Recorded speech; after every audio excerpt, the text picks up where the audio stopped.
Yo, what's up, family? Before we start the video, please leave a like, subscribe, and share it any and everyone that you can, just so we can get out there a little bit more. With that being said, let's get right into the video. So the Celtics win their season opener in Madison Square Garden, 108-104 against the New York Knicks. This was just a rugged game. It was a really grinded out game. The first quarter, you kind of seen the Celtics flowing a little bit on offense. The most they flowed was that first quarter. They ended that quarter 30-18. They scored 31 points in the third quarter. I don't know how the hell they did that with the way they looked, but the first quarter featured a lot of Porzingis. He had 15 points in that first quarter, 3 threes, and it's just the things you're able to do with him on that side of the court, right? His first 2 baskets were an alley-oop and a dunk, and then he comes back and he shoots a 28-foot three. Like, as a defense, there's not much you can do about that. And when the Celtics utilize him enough and utilize him in the right way, he's gonna hit shots. Again, he's a sniper. He is a sniper from deep. There hasn't been a lot of guys ever to be his size and have his skill set on the offensive side. And I say offensive side like that's the only thing he can do. He had 4 blocks tonight. And when the Knicks shot against him, they were 3 for 15. I'm gonna get into him a little bit more later, but Tatum was high early. It was a Tatum and KP show. And collectively on the defensive side of the ball, we had Jrue Holiday guarding Randle for the majority of the game. And you know Randle is a physical player. He's a strong guy, but he was just exerting all that energy trying to back down Jrue Holiday, and it just wasn't working. That guy's just a wall of a defender. He had multiple possessions where he's like switching on to everybody on the Knicks. Like, there's possessions where he's guarding everybody for a period of time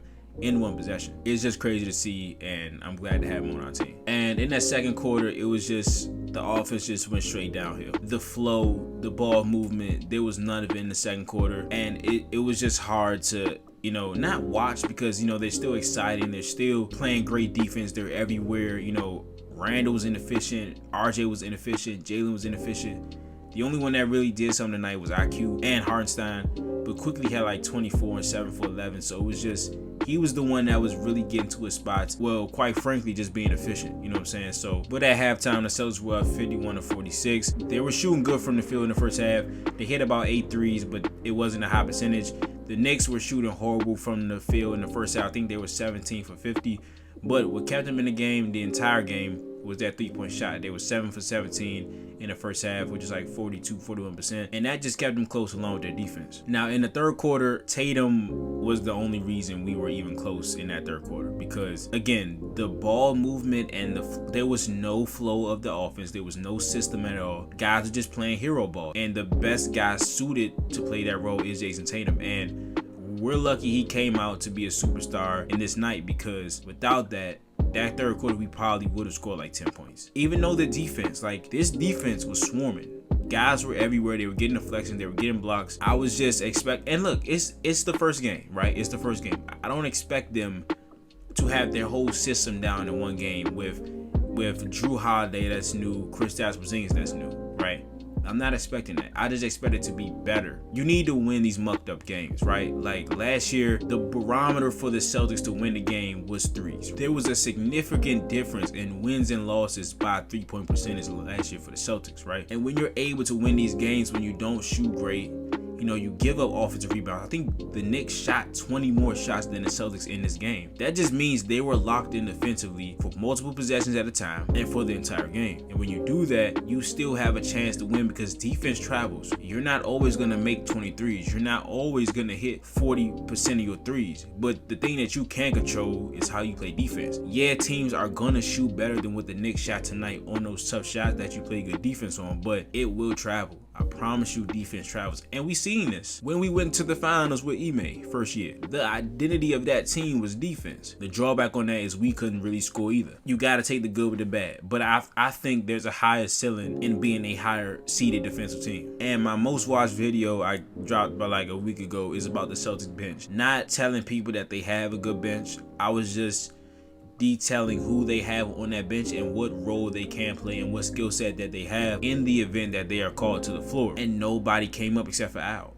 Al hits 2 big threes in a stretch of the third quarter where you had nothing going at all. And it was really physical in that third quarter. I loved that play. Then the Celtics get to the fourth quarter. They're up 9 at the beginning of the fourth quarter. And RJ Barrett comes out aggressive, quickly just hitting every pull-up and every three he takes. And you just knew at some point they weren't going to keep shooting as bad as they were. In that fourth quarter, They started hitting shots off those offensive rebounds, and it got really tricky. They had 17 offensive rebounds this game. Again, they shot 20 more shots than the Celtics. They shot 97 shots. The Celtics shot 77, and somehow we won. There were also 2 flopping techs in the fourth quarter. I do like the non-flopping rule, but they got the Brunson run wrong, to be honest with you. So they just have to crack down on getting those correct if they're actually going to call it. And in that fourth quarter,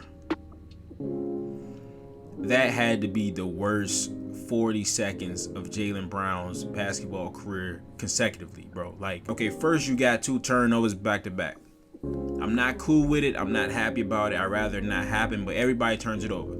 Tatum had 4 turnovers. Drew was reckless with the ball sometimes. Fine. But what Brown continues to do that irks me the most is the ill-advised help. There's numerous. You can go back to the 76ers series when Harden hit that corner 3, right? They're up 2 points. Embiid is not having a great game. Harden has like 40. Tatum is on Embiid. We're up 2 points with like 13 seconds left. Tatum is on Embiid. Yes, Embiid should take advantage of that and he should score. But if Embiid scores that 2, the game is tied up. We have the final possession. And at worst, we're going into overtime. Jaylen Brown sees that. He helps off James Harden, who's standing right in front of Embiid. It's not like he's on the other side of the court where Embiid has to turn around and throw it and somebody has time to rotate. He's sitting right in front of Embiid. Jaylen Brown helps. Harden hits the 3. We lose that game. He had a play coming down after the turnover. Drew was guarding Randall. High post area. He was backing Drew down. Context, Randall was like 4 for 15 at this point. He's exuding all his energy trying to back down Drew, and once he gets to where he thinks he's comfortable, he tries to throw up some bullshit and it doesn't go in. And he's been struggling the entire night. He's been rebounding well, he's been passing well, but scoring, he's been struggling because Drew has his ass on lockdown. Jaylen Brown sees him guarding him and he helps, and then he's trying to get back, and then he fouls Quentin Grimes and he still hits the 3.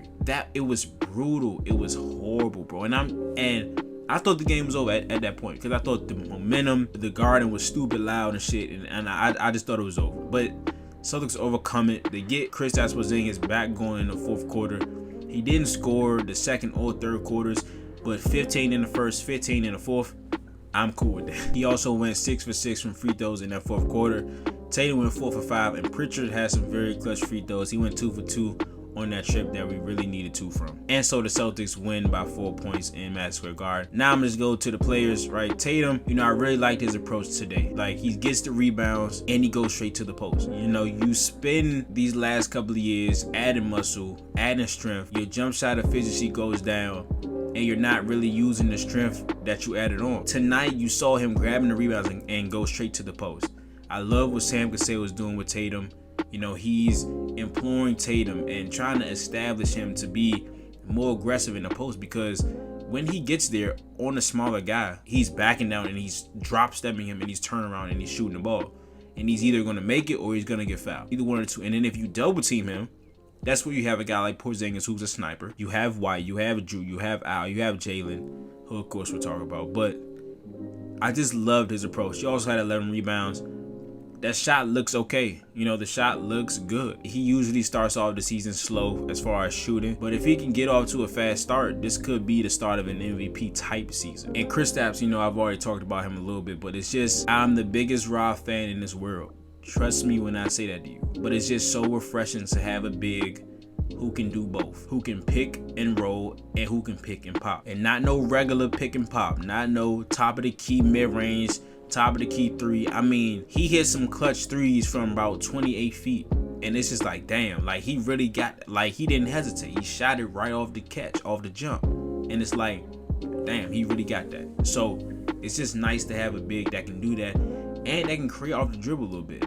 There were some plays in the preseason and in this game where, he's pump faking, putting the ball on the floor, pulling up from the mid-range. It's just shit that he can do at his size with the fluidity and the agility and the touch that only Wemby can do at his size. You know what I'm saying? So I'm just glad he's on our team. And on defense, again, he's a disruptor. I've already said the stats. He's a disruptive force in there. He is an elite rim protector when he's healthy. And that is a very underrated part of his game People just think he's an offensive guy who can't post up, all this other shit. He weak and soft, all this. Porzingis, at his best, is an elite rim protector in this league. Then you have Derrick White, who started off slow, got into some foul trouble, but again, he was just the same old Derrick White, the guy that does everything, plays his heart out, makes smart plays. And him and Drew, that defensive backcourt, like, we already knew it was going to be something crazy, but this is special. What they are together playing defense is special, and I cannot wait to see 82 of this shit. Hauser, you know, didn't hit a shot. He shot threes that he normally hits, but when they're not going in, they just look like horrible ass shots because they are contested. It's Hauser, you know, he's a specialist, and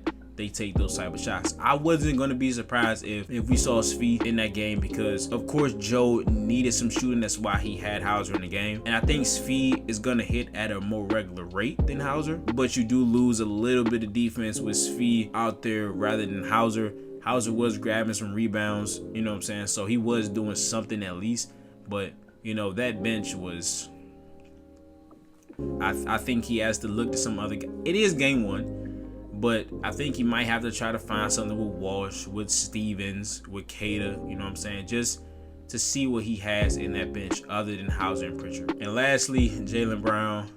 I'm not going to drag on him like a lot of people have already done. Again, that 40-second stretch was absolutely horrible. But what I will say is I liked his attitude tonight. Not his play as much, but his attitude. There's going to be a bigger gap than he's ever had in shots taken. And what I mean by that is, you know, last year, 2 years ago, the two main scoring options were Tatum and Brown. So there was not a long point in the game where Brown had in between shot attempts. Let's say Brown takes the first shot of the game. His next shot is coming in about a minute or a minute and 30 seconds. Sometimes in past years, they faded from him in crunch time, but the majority of the game, Jaylen Brown was getting shots consistently throughout the game. This year, he will go stretches in the game with 5 or so minutes where he does not take a shot.